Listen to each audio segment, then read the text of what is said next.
Dahlen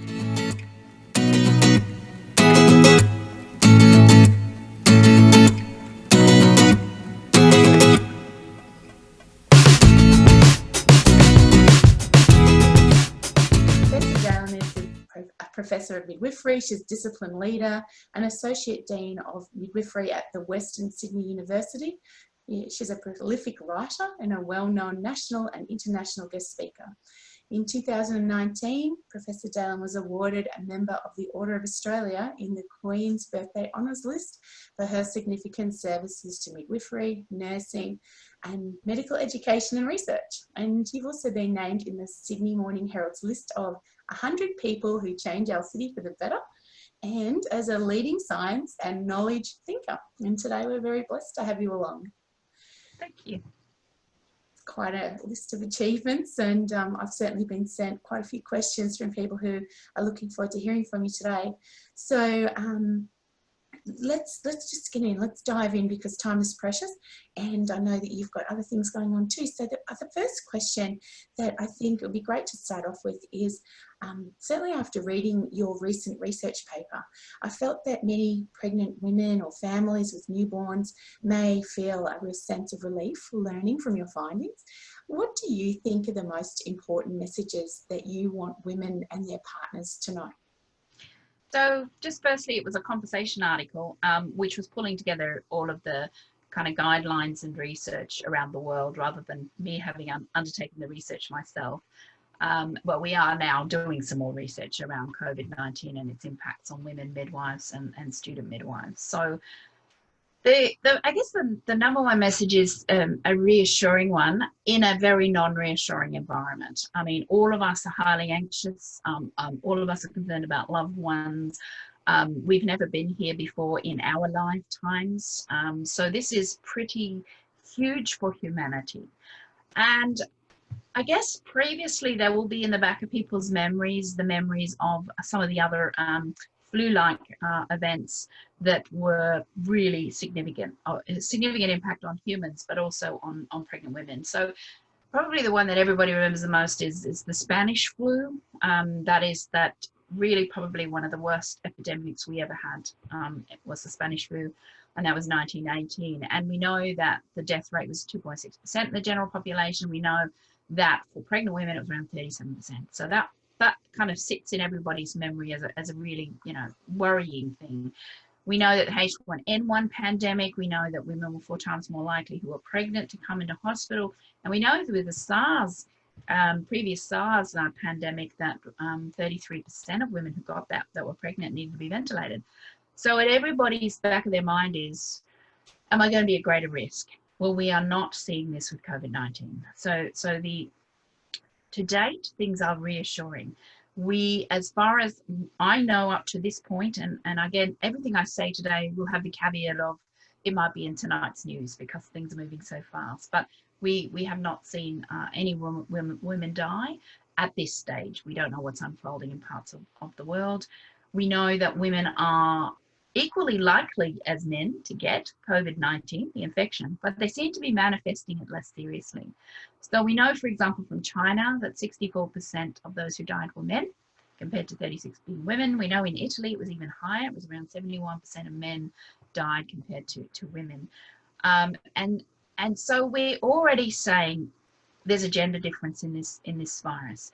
So it does seem to be affecting men more. Now, the question I'm sure everybody's asking is, well, why? There's a couple of theories behind that. And one is that we're very blessed as women to have 2 X chromosomes. And we know that on the X chromosome is an important a biological and genetic response to immunity. It actually boosts our immune system. So we got double the dose of defense mechanisms against immunity. But we also are less likely to engage in risky behavior than men. So we're less likely to smoke and drink, and we're probably more likely to go to the doctor than men. So there's a few confounding, and it's a very scientific term, but a few confounding issues going on there. Now, if we now look at pregnant women, yes, with the other flu-like illnesses and with flu in general, women who are pregnant have a greater impact. The reason for this is pregnancy our pregnant bodies, our awesome pregnant bodies, are very clever at dampening down our immune response during pregnancy, so we don't start to reject our babies. Because you imagine you're growing this baby in your body, and you don't want your body to think, oh, there's a foreign element here, or there's a parasite, or there's a pathogen, and my body needs to react against it. The pregnancy is a time of dampened down immunity. Now, that's generally why the flu-like illnesses can be a big problem. Not to mention when your belly is growing, you're shoving your lungs up into a smaller space, so you've got less lung capacity. So that's why everybody's very nervous about pregnant women and flu-like illnesses. But COVID-19 does not seem to be having that impact. And part of the reason is something else going on with this than simply a virus causing pneumonia. There is also an attack against the blood system around things like your hemoglobin that transfers your oxygen. So really COVID-19 is an issue of oxygenation as a big risk factor. So we know that the news is pretty good for pregnant women. We know that they don't seem to be getting more sick. We also know, and this is also good news at this stage, that from the initial studies done, that babies don't seem to be getting it through the uterus. So the placenta, that awesome filtering mechanism we have, is being very good at not allowing the virus through. It hasn't been found in the breast milk, hasn't been found in the fluid around the baby, hasn't even been found in the vagina. So it seems to be that the baby is pretty protected, which is a really good thing at this stage. Unlike, people will have the memory of Zika, which was that dreadful infection, that viral infection that happened through the South American countries and then spread across the world. We know that the Zika, we know that did pass through the placenta and cause big problems. We have no evidence that it's increasing miscarriages. We have no evidence at the moment that it's increasing stillbirth, though I have to say there's some worrying stuff now coming out from America. But I think we need to talk about America in a whole different context. We are seeing more Black women affected and more Black babies affected in America. And there are a whole lot of other issues going on in the United States regarding this. So we currently have around 179 women who've been part of published papers, who have been pregnant or have given birth. And we know that out of those, no women died. And we know that a couple of babies, yes, they did die. But if you look at the background of those babies, they were preterm and they had other complications. So I guess the long way around to that is to say, it's good news if you're a woman. It's good news if you're young. Pregnancy is not making you at greater risk. And at the moment, your amazing body is protecting your baby fairly effectively. I think that all of those things that you've just said, and please tell me if I've got this wrong, but to me it sounds almost like it's hopeful for women. And one question I've been asked from a pregnant woman is, well, is the baby more likely to be exposed to COVID-19 if mum has it? And what you've just said is, potentially they're even protected from the placenta, which is amazing at this stage. In the uterus. So, and what we know is once that baby's born, yes, it's going to be vulnerable to getting an infection. And so the encouragement is very much about the mother wearing a mask if she has it, if she has COVID-19, very strong hand cleaning of surfaces, but encouraging breastfeeding, etc. But we also know that if babies do get it, they seem to get it very mildly, because they're young. Again, this is a virus that is playing absolute havoc with older people and with people with multiple morbidities. It is fueled by immune. So if you've already got your body dealing with another issue like high blood pressure, like diabetes, this virus really is bad news for you. But if you're well and healthy and young, this virus is not. And then of course, young people have died, but generally this virus is much less of an issue for them. I think for the people who are tuning into this webinar, that is very welcome news. And certainly the questions, I mean, people can be anxious in pregnancy anyway, and now we've got this extra layer. added on top for women to, and partners and health workers to be worried about. But what you're saying is the news is quite good. How does this flow on to our Australian system, knowing that systems all around the world are different, and there's all sorts of cultural reasons that systems are different too? But for here in Australia, what are the recommendations for women who are pregnant and who need to go to their antenatal visits, and also for birth? Yes, so I think the very first thing we need to start with is what does the WHO say? That really is probably our most sensible, measured, considering all of the different consequences and variations source. So WHO has put out some great infographics that are really easy to grasp. So we know that, first of all, let's start with antenatal. So we know that pregnant women do not need the level of intense schedule that we give them in our country. So they don't need to be seen, you know, every month until they're 28 weeks, and then every 2 weeks until they're 36 weeks, and then every week until they have a baby, which is kind of the standard schedule in many developed countries. We know that you can have fewer visits and be absolutely fine. We know what women really benefit from with the contact is having somebody to talk to. So what is happening very logically is a reduction in the face-to-face contact, physical contact visits. So in some places, they're actually not having women come in until about 28 weeks. And they're doing lots of talking over the phone or through telehealth or through other video ways. And sometimes they're saying go to your GP for a checkup to try and reduce your coming into the hospital.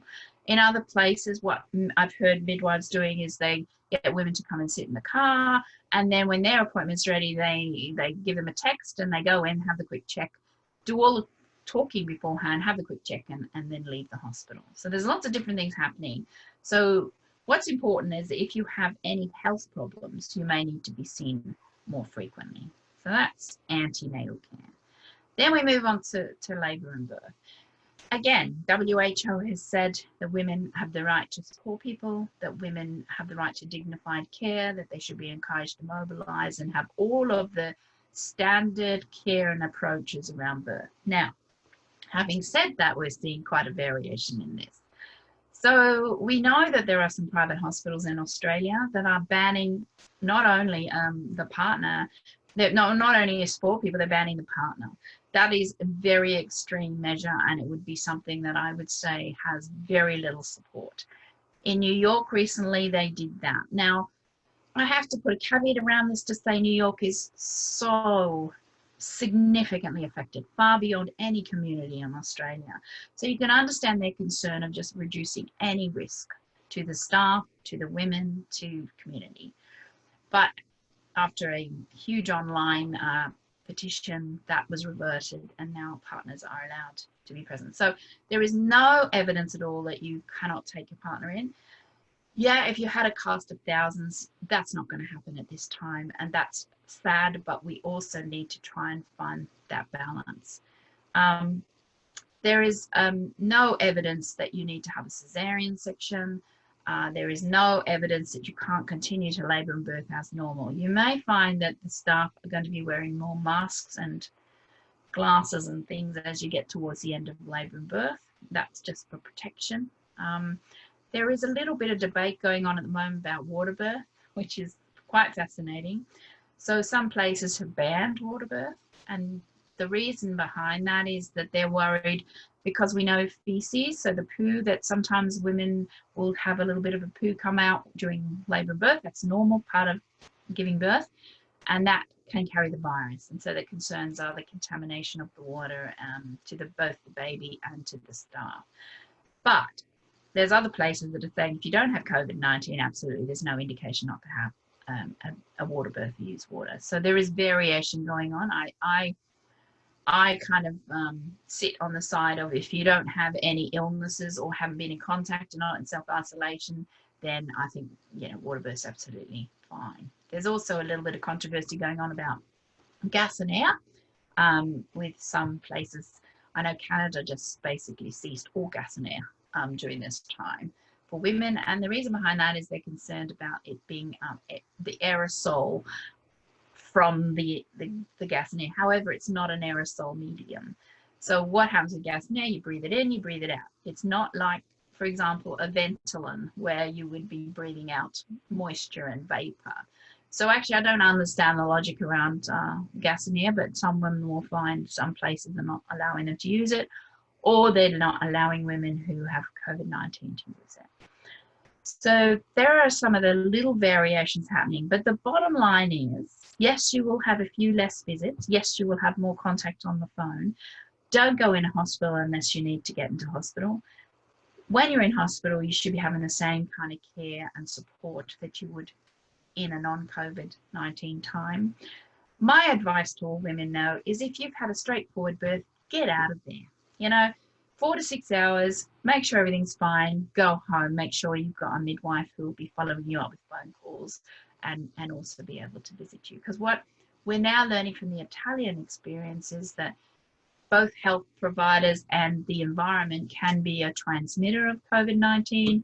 Obviously, in Italy, it was a phenomenal pandemic. It was you know, far higher concentrations than we have here. But hospitals in themselves are not a good place to be if you're well. So I would say to any woman anyway, having a baby or everything straightforward, go home. Go home as soon as you can. It's the best place for you and your baby. Amazing advice. And you've mentioned around how different hospitals are doing different things. There doesn't seem to be one united approach to this because it's such a new and evolving situation and everybody's, you know, doing their best to keep up. Certainly one thing that's always controversial, and for whatever reason, in Australia, not everywhere around the world, is home birthing. What's been your take on what's happening in Australia with home birthing? I know I've certainly been asked a few questions around, well, now is it the time to be looking at home birthing more than what we do normally? Well, all very good questions. It's very interesting if you look around the world as to what's happening. I'm finding countries where home birth is an established part of that maternity culture, that they're expanding it even. So if we look at the Netherlands, where home birth is, you know, sits around 20%, that's part of their culture. They have a very strong out of hospital birth culture. So they have expanded home birth. They've taken over hotels, turn them into birth centres, to do anything they can to keep women out of the hospital system, where they need to have sick people be able to go and to be able to use those facilities. New Zealand's also got a really strong system around supporting community birth and out of hospital. Then you look at the UK, that has a very strong history of it, but a mixed response to it. London's banned home birth in many places, but there are other places they're expanding it, or they're setting up more birth centres to deal with it.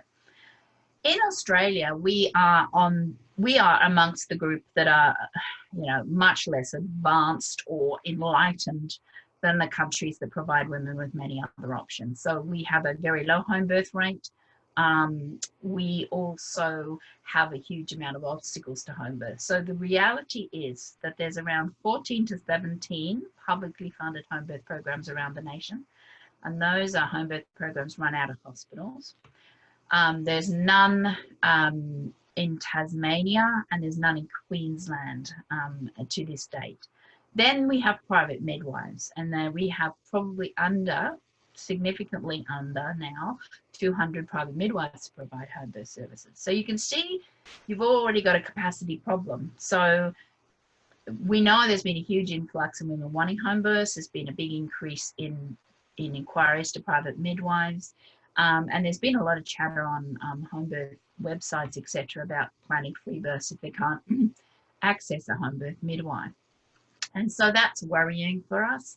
You know, we would definitely not recommend that you try and do it yourself with no support. It would be better to be in hospital than to be doing it yourself. You're going to find it very difficult to find a midwife if you're well advanced in pregnancy, because most of the private midwives are booked out by now. But hopefully we're going to take the lessons of today and learn that we need to stop a head in the sand attitude about home birth, and let's start planning strategically and purposefully to meet women's needs and demands for home birth. I think it's quite fascinating that, you know, so often people will say to women who are choosing home birth, "Oh, you're so brave." Well, haven't the tables turned in the last couple of months, where now women are considering women who give birth at home the lucky ones? So So let's keep up that culture of, home birth is a fantastic place to be. In fact, it's a preferred place to be if you're low risk. And let's keep hospitals for women who need that extra support and that extra medical input. With regards to what is low risk, because the media doesn't speak or hasn't in the past spoken about home birth positively, but the recent guidelines say that if you are low risk, it's a very good option, and that's been endorsed by RANSCOG, and all the professional bodies in Australia agree with that information. I think I've got that right, do I? And no, not RANSCOG, they're... Sorry, I've got that wrong. I'll step right back from that. One day they will finally heed the evidence, but at the moment they're saying, hospitals safe for all women. Okay, I have got that source wrong and my information wrong. The Royal College of Obstetricians in the UK and the Canadian obstetricians, and they're all saying if you're low risk and you have good support, then home birth is safe. Okay, so again, it's an international different. Yeah. So, well, what does low risk mean then? So this is, of course, this is the most important question. And, women don't see themselves as low or high risk. Women see themselves as themselves. And then some of them they see themselves as, I have a few more kind of health complexities. So I'm very mindful when I use those terms low and high risk that it's a very medicalized construct.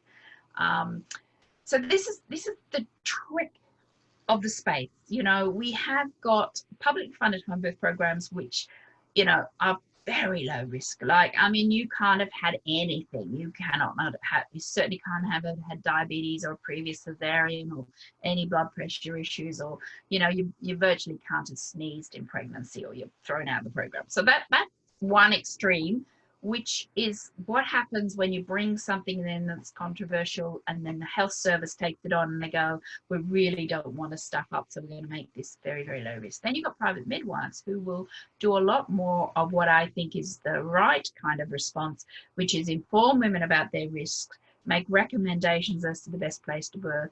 But should a woman want to birth at home with risk factors, then when properly informed, we'll make an informed decision about that. So let's look at some risks. I would say if you're having twins or breech babies, hospital is far, far safer. It's far safer for your babies. It's far safer for you. So they're really cut and dry. If your placenta's going down before the baby, if you've got a placenta previa, definitely hospital's the place to go. And then there are some areas where, it's a little bit vaguer. So let's say if you've got diabetes, but you've got it well controlled on diet, you've had a previous normal birth, then that's a place where we'd say, look, there's really room for negotiation. So rather than kind of having this low and high risk, there's a lot of grey. I often say birth is mostly grey. There's a very little white where everything goes straight forward, and there's a very little of total catastrophe. Most of birth is grey. And, if you look in the UK, even if you had twins and you wanted a home birth, once you're properly informed, it would be seen as your right to do that. If you look at the Netherlands, where they have a strong home birth program, no one would support you to have twins at home unless you went through an incredible amount of work and found a private midwife outside of the system. So there's a lot of variation into what is considered to be low and high risk. Interesting. Shades of grey, like everything in life. It's all shades of grey. So I think that one of the really comforting things, again, that I've just taken from what you said, and certainly something that a midwife from the private system has commented on and asked about, is about the idea of not having any supports for women in labour as an infection control measure. Yet the consequences for women not having a support person are so terrible. So where does that line exist? And you're saying that there's no evidence to suggest that it shouldn't be one support person with you when you go into labour. Have I got that right? And that should... I actually think it's against all the evidence to not do that. I think it puts any provider that makes that decision into a dangerous situation. It's against every single guideline, including the Australian guidelines. And it does not make sense. Look, if someone has been in isolation because they've been overseas, or if someone's been in contact because, you know, and so they're in isolation, someone has any illnesses or symptoms, of course you're not going to want to bring them into the hospital system. But if you've got a well couple who've been hunkered down together, waiting for their baby, to me, the damage done of not having your partner there, of not having the person that's actually going to probably help your labour and birth go more smoothly, adds risk. It adds risk because you're probably going to have more interventions because of the horrible feeling of not having that person with you. So you're probably going to end up with more pain. You're probably going to need more epidurals. You might end up with more forceps vacuum or cesarean, which is going to make you stay in longer, which is going to make more people interact with you. The other thing that I don't know why nobody's getting is if you've got a really good partner in there supporting you, staff have to have less interaction with you because you're getting that care and support. So I think every aspect of this is illogical, and I think we can put in good caveats to make sure that we protect staff and we protect women and we protect the community without making these blanket bans. I have this really interesting observation where I'm watching what's going on around the world, and rather than being evidence-based, I'm watching cultural-based decisions. I'm watching people coming from biases and agendas. So they're doing what they'd like to do anyway if they could have been permitted to do it before. And I think that's what we have to hold to account, because that is not okay and it's dangerous. Because when do we decide now that they can come back in? When do we decide now women can have home births again, they can have water birth again, etc.? We've got to really challenge that discourse and challenge that decision making. And you know, if it's not logical, it's not recommended, it's not evidence-based, then it's not on. Amazing. There's so much we could talk about just around that single point that you've mentioned. But certainly you've just then mentioned, and we've brought in around the partner support. And often when we have these conversations, it can be the mum and baby show. But I think it's really important to also concentrate on the needs of partners, and certainly what families and partners can do post-birth to minimise risk to baby and themselves and their partner. So have you got some advice around that? Yeah, so look, I was on a Zoom conference with all my student midwives last night, and it was really interesting hearing their reflections. And they were saying actually they're observing some really lovely moments, some surprise moments in all this. And that is when women are in the postnatal ward, for example, after they've had their baby and they're there with their partner, and you can't have visitors. What they're finding is they're actually saying, oh my God, this is so nice. It's just us two. Whereas normally what would happen is, you know, an hour after birth, you know, up would come grandma and mum, and then all the cousins would come in, and there's all this sort of on show part of birth, which is lovely. But now that there can't be visitors, now that you can't have that, what you've now got is this gorgeous little bubble of nesting love. And so actually, I think there are some good things coming out of this. I think we're observing that, you know, restricting visitors a little bit more actually could be a really good thing for this early family. The other thing is now when they go home, and I would say again, try and go home as soon as possible. And, you know, families are saying, but we can't see the baby. Look, we're in a Spanish flu. We didn't have all of our devices where we could phone and see each other. So let's start using our devices more. Think about how you can support that woman and her partner with food deliveries to the doorstep, with, you know, I'm going to take a load of washing or whatever. I'm going to do other support that's more virtual and more practical. But, you know, this is a great opportunity for that couple to just sort of be in that bubble of love and not have it permeated. So there's some good stuff coming out of this. Partners, obviously, we've got to remember that there's a lot of people who've lost their jobs. So I'm really mindful that some partners have lost their jobs. Some women have lost their jobs.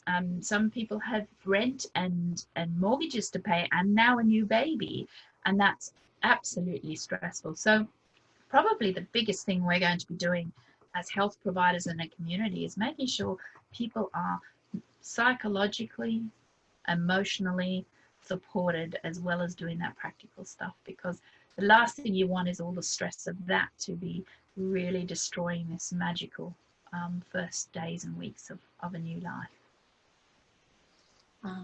I really love that you've spoken about the mental health aspect and the emotional well-being. So many healthcare providers are really concerned about the fallout from the virus, not just the physical fallout. And I might just have a little mention here that next week I'm interviewing a mental health social worker who's recently come across, well, she's going to speak to us about some research that's come out, the 5 ways to wellbeing, which is some evidence-based research around what people can do to protect that emotional and mental health. That's been done by the Royal Melbourne Hospital, and if anyone wants to listen in to those very practical tips around what people can do to help themselves from that emotional and mental aspect, please listen. The details for the webinar are in the registration link on Facebook, 5 Ways to Wellbeing, on the Birth Sense Australia page. And I just like that, yes, we're worried about emotional and mental health as healthcare workers, but what can we do? And this is some 5 practical things that people can engage that just may make the difference when there is so much going on for all of us, not only pregnant and new parents. So that webinar, I'm just trying to think, I've got so many webinars happening. That's for next Tuesday at 11 o'clock. So keep that in mind. What I would like to go back to now, Professor, is talking about breastfeeding or bottle feeding and COVID-19. What are your tips of wisdom around that for parents? So very clearly from WHO, from ICM, from RANZCOG, from RACOG, from SOCOG, from all of the major bodies and recommendations that have come out, have encouraged skin to skin after birth. They've encouraged breastfeeding. Not only is breastfeeding the best nutrition for the baby, it's also that emotional bond that occurs with it happening, the release of hormones that occur during breastfeeding, but also that if the mother has had COVID-19 or has COVID-19, it's also the passing of antibodies across to her baby for protection. So we got to think about breastfeeding as actually a top priority. So unless a woman was very ill in intensive care, was so unwell that she couldn't breastfeed, and even then we should be assisting her with expressing, we know that we should be recommending breastfeeding. If a woman chooses to bottle feed, then what she needs to totally consider is the importance of cleaning those bottles very thoroughly, of making sure that the surfaces where she does that are disinfected, that there is a really, really strong cleaning regime around it. If a woman has COVID-19, then we would absolutely say you should be wearing a mask while you're feeding or in contact with your baby, and you need to do regular cleaning of surfaces, hands, like that's got to be super, super, carefully done. But we're certainly not recommending separating mothers and babies. Now, there are some tricky circumstances. So a student midwife was telling me about a particular circumstance where they thought the mother may have it. They had been exposed. She had had a preterm baby. That baby needed to go to nursery. Now, in that circumstance, they were not going to let the mother go to the nursery for good reasons. The last thing you want is to spread COVID-19 through an entire nursery. So there will be some circumstances where, for the health of the baby may need to be taken into the nursery, and there may be a period of separation. But I would hope every neonatal nurse and neonatal doctor out there would be doing everything they can to be FaceTiming with the baby, to be providing pictures, to be keeping updates, and as soon as possible connect that mother and that baby together. But I do get very worried when I start to hear stories coming from some of our hospitals when neonatologists are saying, we think anyone with COVID-19 should be separated from their baby. There is absolutely no evidence, and neither does any international recommendation support that. And to date, what we know is that these babies do seem to, even if they get it, it seems to be quite mild, and they seem to recover quite well. Okay, so you've given some really good advice there around women protecting themselves and their babies and others. So is the advice for pregnant women any different to the general population around protecting each other from transmission? No, it's no different at all. It's absolutely no different. Now, I would say, though, the difference is if you have got COVID-19 or you have been in isolation because you've been in contact, or you have a partner with it, then you would be really upping the wearing of the mask, and you would be super, super vigilant around the cleaning and the surfaces in the house. So, for example, if you're living in a house, you know, like I'm in the house with, you know, my husband and my 2 daughters, we're not walking around Glen 20ing the surfaces, because we're all there and we're all reasonably young and healthy. But in this case, you would be really making sure, even though you're all in the same house, you are really cleaning surfaces. You are really making sure your hands are clean between you, and you are wearing a mask for breastfeeding. So that's probably the only thing that really is different. Okay, well, that's so sensible that all of us can apply that that information. And I'm getting quite aware of our time now, and would say to anyone who's listening in, if you'd like to pop our question in the chat, go for it now, because we'll have to wind up soon. One comment that's come through is from Margaret, who mentioned where she works, the current directive is to leave an extra caseload space for home birth requests. That's fantastic. I've read that too. I saw that coming up and I thought, wow, what an enlightened service. I'd love to know where that is. And here you go. Here's individual examples of people making really enlightened decisions. And, you know, I also know of some birth centres that have been shut down to turn into COVID clinics in Australia. So you also have the other extreme going on. So it's a case of watching this space. Is there any other information that you would really like to impart before we sign off and say goodbye? Yeah, look, there's a few interesting things. And I probably, you know, we're in a world now where we're all avoiding each other physically. We're in a world where we've turned very virtual. We're in a world where when we go down, I went for a walk yesterday and everybody does this sort of arch around and back. And I hope we don't lose touch of the fact that we need to reclaim that connection when we're able to. I think one of the greatest harms that could come out of all of this is the level of stress. So if we're talking about mums and babies, we do know that being stressed during pregnancy, and certainly in the early weeks and months after having had a baby, can have significant sustained impact on a baby. So I would really encourage women, and again, I'm really glad you're doing that session on mental health, but we have to do some significant work on mindfulness, on relaxation, on reminding ourselves that, you know, we're in the best country on earth. We have a very low infection rate. We have a brilliant health system. We're women, we're young. Most of us having babies are young. We kind of got this. And if we could just reaffirm that stuff to us all the time, then I think it would have less of an impact on our mental health and on our physical health and on our baby's health. And I just really hope that from this, we don't end up with almost a fear of our babies, a fear of infecting them, a fear. So we've got to really overcome that, and we've got to reclaim the connection when we can. And you know, one of the beautiful things, there are some beautiful things that are coming out of this. One of the beautiful things for me is that we are connecting more with people maybe we didn't connect as much. We're checking in with each other. We're sharing funny memes to cheer each other up. Actually, this is the beauty that comes from bad events in the world. And we live in a world that's safer than ever before.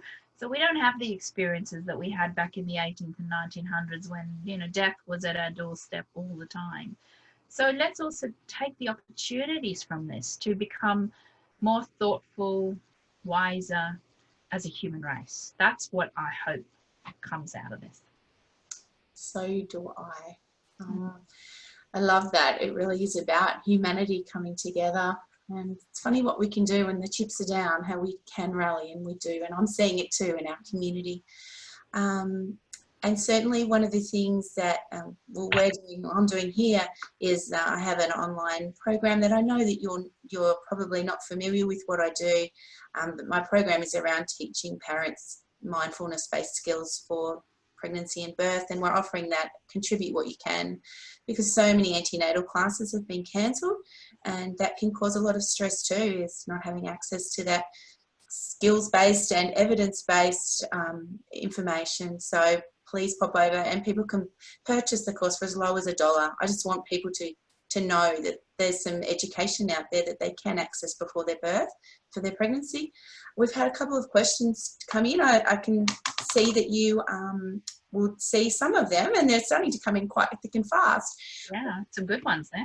There's some good ones. What would you like to focus on for the limited time that we have here? So let's talk about the encapsulation of the placentas. There's a, you know, I have to say, as a researcher, I don't think there's any evidence to encapsulate placentas in the first place. But, you know, if you really believe in it, it's something that sometimes women find really useful. The process of going through where you cook, you bake it, and you know, do the drying procedure, it's pretty intense. So I would be very surprised if any virus would survive in that. But again, my caveat would be that I don't think there's any evidence to support it, but I certainly know women who are happy and like it and swear by it. The second one is, if a mother has COVID-19 while pregnant, does the baby have some immunity, or can he catch it first birth? Well, yes, we think probably the baby does get some of the antibodies, and also through the breast milk. But we're such early days. So there's what we don't know about COVID, even for adults, is we do not know how long that immunity lasts. So, you know, that's why we have flu injections every year, because the flu injection that you had last year is not going to, you know, it's not going to be, you're not going to have the immunity for it this year, plus new flus come about. So we don't know if it's a matter of weeks that you're immune. We don't know if it's a matter of your life. So we know there are some diseases that we are immune to for life if we get them. We actually don't quite know yet. And the antibody tests that are coming out are going to start to give us a little bit more information about that. But yes, it's very highly likely that the baby is getting some sort of immunity, and certainly we know with breastfeeding that is another important way to do that. You would see there that Cheryl's asked, do you know how long it takes the transfer of antibodies from the breast milk? No, it's again a very good question. The antibodies will come straight through in the breast milk as soon as they get produced. Again, I'm not an expert on antibodies. I am not a virologist, and I also know that when those antibodies show up can be at varying times.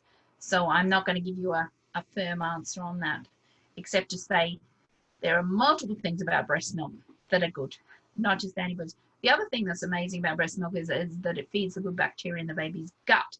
So we've got to think beyond a COVID world. We've got to think about a world that is also about, you know, defending babies against other diseases as well. Thank you. I'm going to do a little wrap up now, but I want people to know that we're going to keep filtering information through, such as we have today. And I want to say thank you so much to Professor Dahlen today, because what you've shared is incredible information for expecting and new parents and health workers at a time that we desperately need to hear evidence from the top people. So thank you so much. Oh, it's my pleasure. Thanks for having me. We really enjoyed it. And for anyone who's sitting at home or watching this from work and you're thinking, oh, I've got more questions, where do I go to now?